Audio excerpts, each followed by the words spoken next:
Welcome to the Leadership Tea podcast, where we talk about what it takes to get to the executive level and what you need to do to thrive once you get there. I have the honor today of introducing our guest, Dr. Kimya Imani Jackson.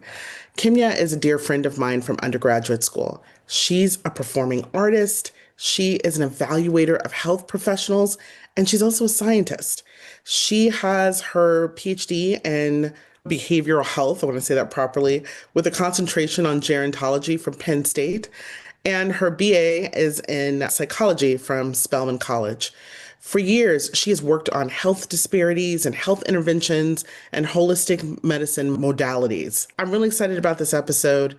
Kimya gives us really concrete things that we can do to deal with stress and to deal with all of the changes and chaos that we're having in this moment. And she also talks a lot about pivots and how she looks at changing careers, how she balances being an artist and a scientist. It's a really great episode, and I know you're going to enjoy it.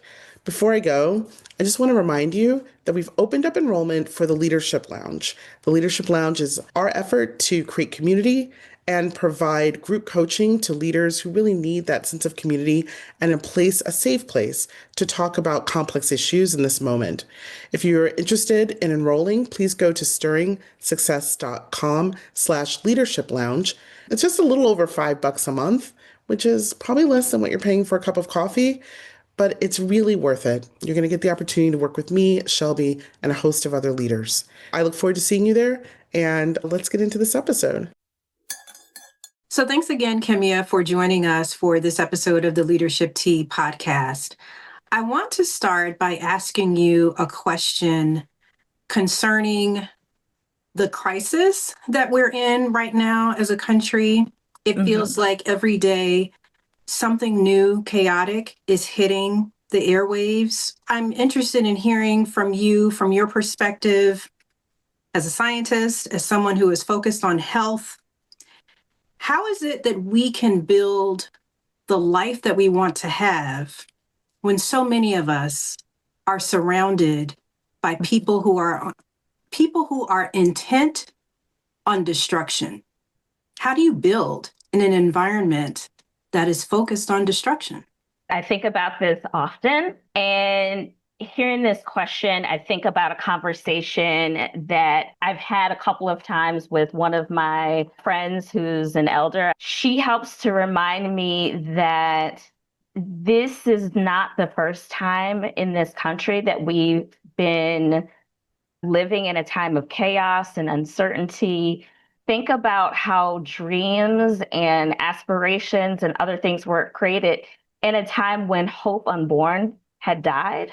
So if in those moments in history, people were still able to see and imagine when people didn't have freedom, had been separated from families, had been separated from homelands, didn't know what day to day was going to be like, the fact that in those moments that dreams could still happen, that's what keeps me going. If I still have that nugget of hope, then that is where those seeds of dreams can still happen.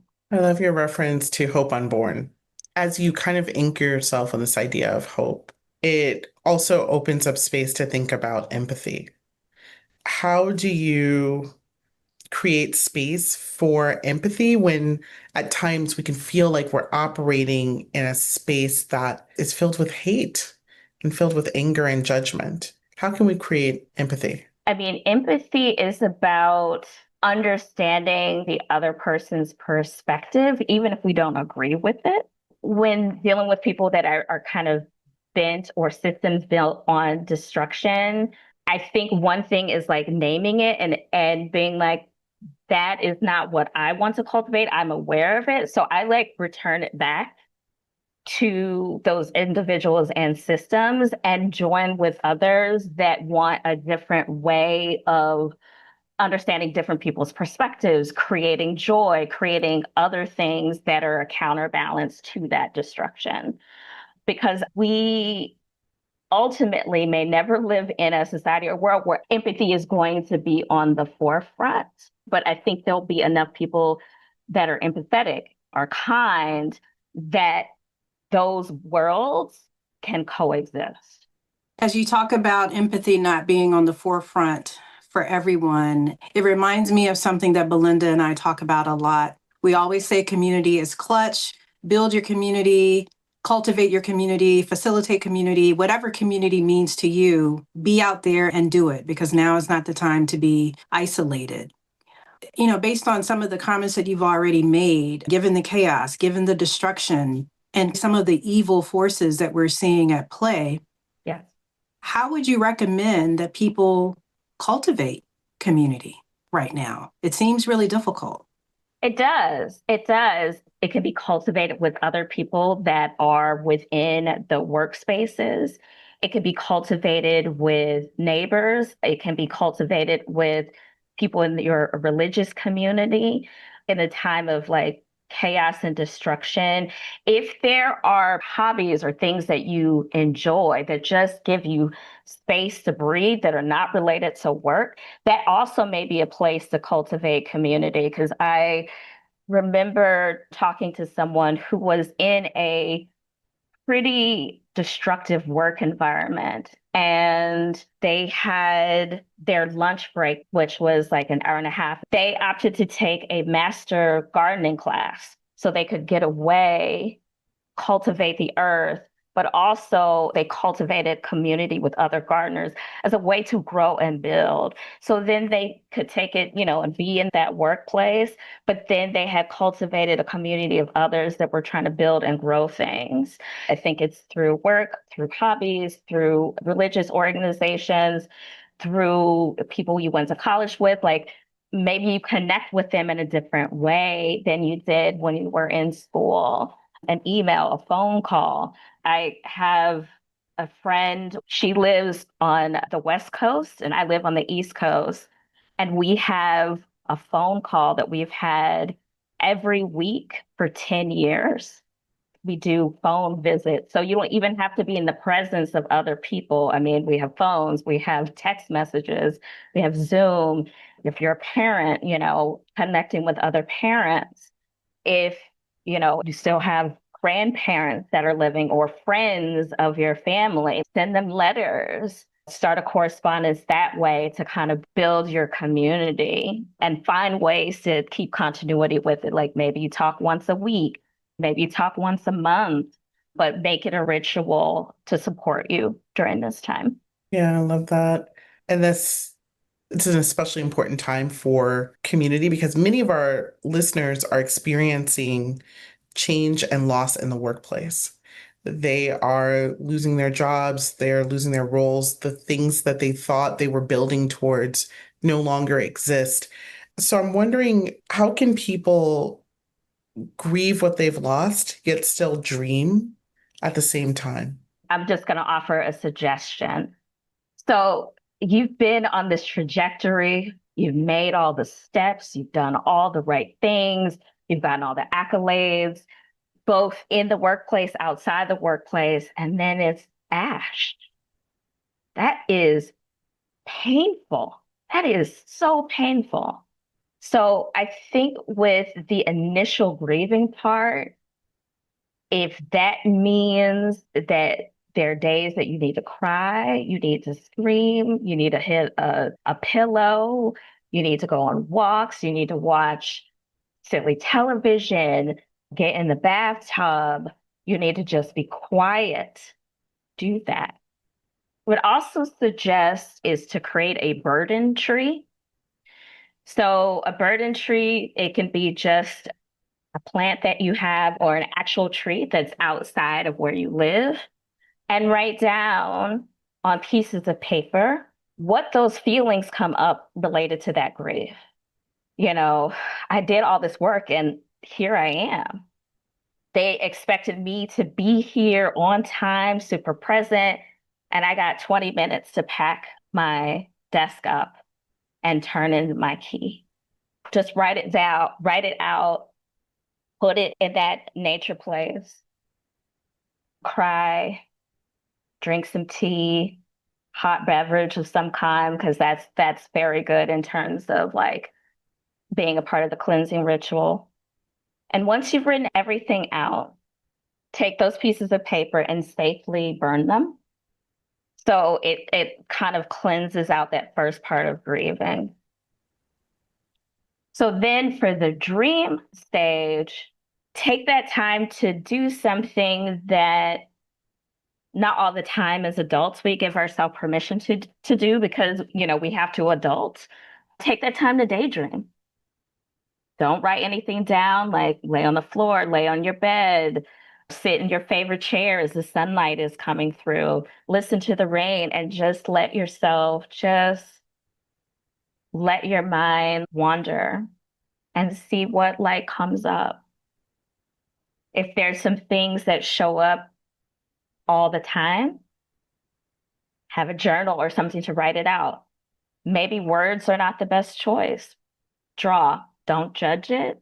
Just let it be because the grief trajectory is not going to follow a logical pattern.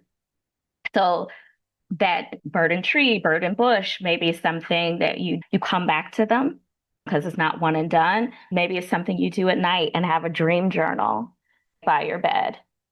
Or when you wake up in the morning. A ritual that also may help is something I've been doing for a while is morning pages where you just write out 3 pages, you don't judge it. And something else I do is a gratitude journal. Also, maybe your dreams are not visual, maybe they're auditory. So you write that down as well. And maybe as you talk to your friends, you ask about their dreams. So you have a collective dream space as a counterbalance to what we were talking about earlier in terms of creating empathy and being a counterbalance to destruction. You've given so many actionable pieces of advice. I really like the idea of having a dream journal. Belinda and I talk a lot about journaling, but I've never really thought about it in that context. Usually it's just write down how you feel or write down, what you're thinking in response to something that has happened. But I haven't really thought about it in the context of dreaming. So I really like that idea. And something else you said about creating a burden tree to Yes. grieve, wow, I'm going to do that. I'm going to put that into practice. Something you said about the fact that people have been given a few hours in some cases to pack up their careers. It's like, how do you do that? Yeah. How do you pack up, in my case, 26 years of service in a matter of 5 hours? Like, what does that mean in practice? And I think it hasn't been emphasized enough, this process of grief for the people who are departing, but also for the people who are left behind. This notion of corporate grief, where organizations are not being given the space to grieve everything that is happening to them because they're so busy trying to keep up with new instructions and new guidance and new regulations that they haven't had an opportunity to grieve as a community. The stress that women are feeling, particularly right now, me as a perimenopausal woman, I don't need to bore you with all the details. As a health professional and scientist and expert, like you know what I'm going through as a perimenopausal woman, but I'm just wondering, that coupled with outside stresses, what scientific or artistic or holistic advice do you have for our listeners? Again, particularly for women, because we're, managing so many things that are being thrown at us right now. What advice do you have? Ooh. Oh, yes. The onslaught of stress and being perimenopausal, it is a lot to carry. So first off, I feel like I just have to say this up front that I don't think health is on a binary, it's a spectrum. So it's not either healthy or sick. What's been pivotal for me with the stress of being perimenopausal is that it's a grief process and a process of new at the same time. So being in that in between space, that we can appreciate the past and not try to hold on the past into the present. because it opens up a new future. And I think with perimenopausal in particular, I'm glad that more people are more open about it and honest about it. So it's not kind of in the shadows anymore. One way I have personally dealt with stress, and then also reading literature about it as well, because stress, what it does to the body is we hear all the time, work on your nervous system, protect your nervous system, get your nervous system calm. So we all know about the sympathetic part of the nervous system, which is like revving you up and like preparing you for an actual like threat and to get you out of the way. That can show up as fight, flight, freeze, or fawn, or a mixture of all of those things. And then the parasympathetic, which is supposed to bring rest and restore you. But with stress, parasympathetic part of the nervous system never really fully gets to engage. So you're always flooded with adrenaline, your heart is pumping more. You develop a hyperproduction of cortisol, which is the stress hormone, which can increase your experience of high blood pressure, heart disease, anxiety, depression, and things like that. So, ways that I've talked to different holistic practitioners about how to deal with stress, one is laughter, whether it's laughter in your family, watching your favorite stand-up comedian. I mean, even before I got on this podcast, I was watching Issa Rae's Awkward Black Girl that I always crack up with. Another way to deal with stress that I found is self-touch, like even giving yourself a hug has a benefit. I am a tea drinker. Hot drinks actually like help to bring you back into a state of ease. Taking a nap or getting some sleep, which I know is a little bit more challenged when you're in perimenopause. Something to consider is taking magnesium, which may help. So, magnesium, either taking it or an Epsom salt bath. Other smells that may be helpful in terms of, at least with sleep, which will help with stress reduction, is the smell of lavender. You can get lavender oil to put on your wrists or other parts of your body that can help with sleep as well. I love that. And I'm a big fan of magnesium as a spray or, taking it orally. Like it is really beneficial. And I just think that right now, with so much stress that we're all feeling, I mean, I appreciate all the options because I need to try a little bit of everything right about now, right? Like, And I have one more. It sounds a little yes, like nature, because I know people are like walking their dog or whatever. Go hug a tree. literally. If there are things going on and you're just like, I can't talk to anybody else, go pick out your favorite tree, go sit with it quietly, go talk with it. That's also a way to reduce stress because by seeing nature, you see all the transitions, Yeah, and trees support one another. they really do. So, you know, another form of community that's here to Yeah. support you as well. No, that really touches me. I'm actually reading right now The Secret Life of Trees. I'm fascinated by trees and their community and the way they communicate and the way they support each other and just the complexity of trees. And I agree with you that there's just so much there when you are in nature that's kind of rejuvenating and really fills you. So we've talked about how people are experiencing change and they're experiencing loss. They're having to make pivots. And you are a person who has made a number of pivots throughout Yes, ma'am. your life. Like you are the queen of pivots. I mean, it's something I admire about you. And so I'm just wondering if you could share a little bit about how you've navigated these pivots and then share a little bit about what you're currently doing, what you're currently facing. Oh, yes, I am. I love that. I am definitely the queen of pivots. In my life, I've always been a planner. At the same time, I think about Kimya as a young girl. I told myself that I was going to be a ballerina and a mathematician. I didn't know how those two things were going to coexist because I knew that part of my life would be as an artist. That also meant most likely that I would also have to have another profession alongside it to support myself and to support the art. I decided the way that I was going to support the art initially was to be a research scientist. And at one point in my career, I had a mentor tell me that he did not like me. He said I was too avant-garde and that he was going to break me before it was all over. I was just like, it's fine. People that you work with, not everybody is going to like you. That is just the nature of work and being human. I needed to cultivate the skills of being able to pivot, whether it's a change in job, whether it is a change in career.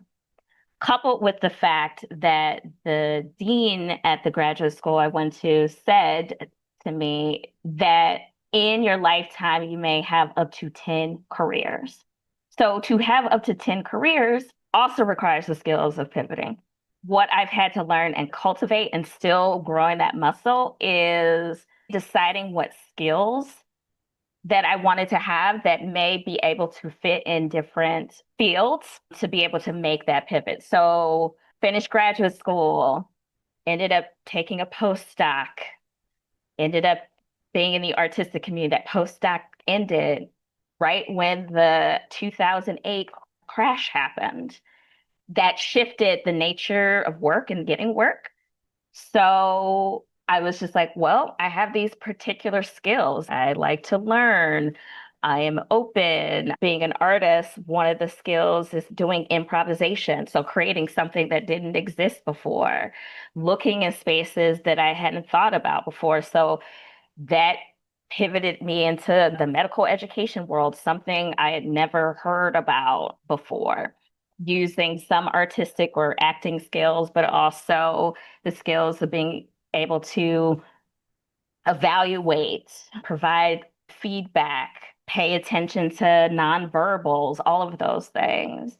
But then in the midst of that, moved to another state, had to figure out, okay, well, I have these skills and adding skills. So let me present myself in a completely different way, but still using the base skills that I have, and knew that I would be able to cultivate what I need when I needed it. Have those panic moments. I was like, okay, you're all right. You're going to be fine. Talk to friends, be like, help me think about things that I had not thought about before. Knowing I have base skills, know that I have the capacity to learn, know that I may need to look in places that I had not even thought about or considered, check in with friends because they see me in ways that I don't see myself all the time. And now going from researcher, medical education, I've been a consultant. I've worked for artists, helping various aspects of their careers. I've helped people launch new health and artist things that they've wanted to do and have been thinking about. I've connected people. And now, pivoting to being an electrician. So that's going to open up a different way of thinking and imagining.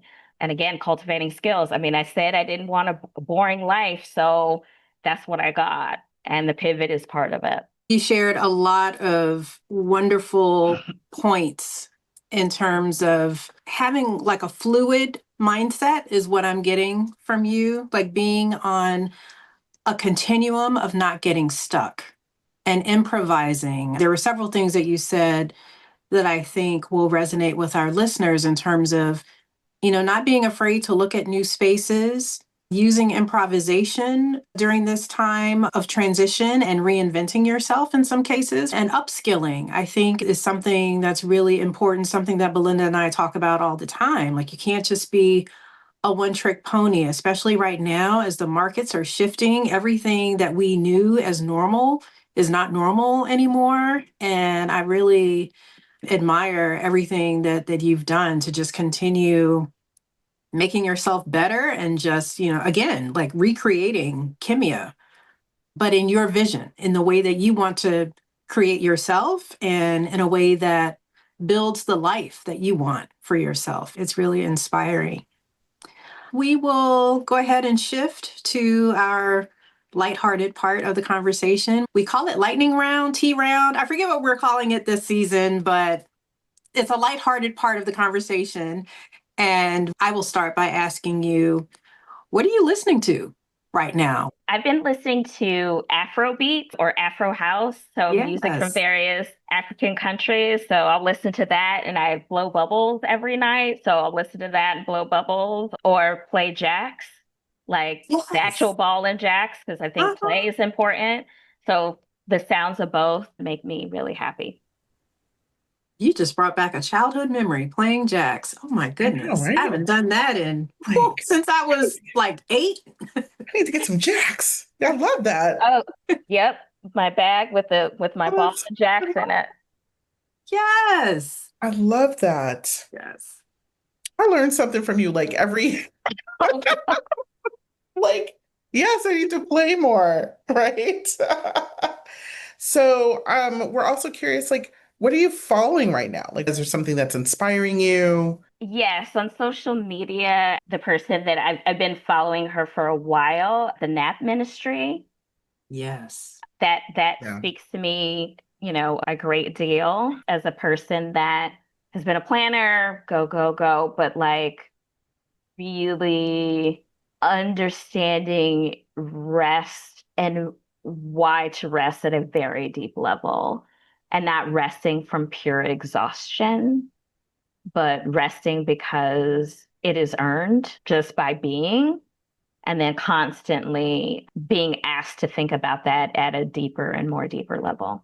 I swear we didn't plan this, but I don't know if you can see my t-shirt. It says we need rest.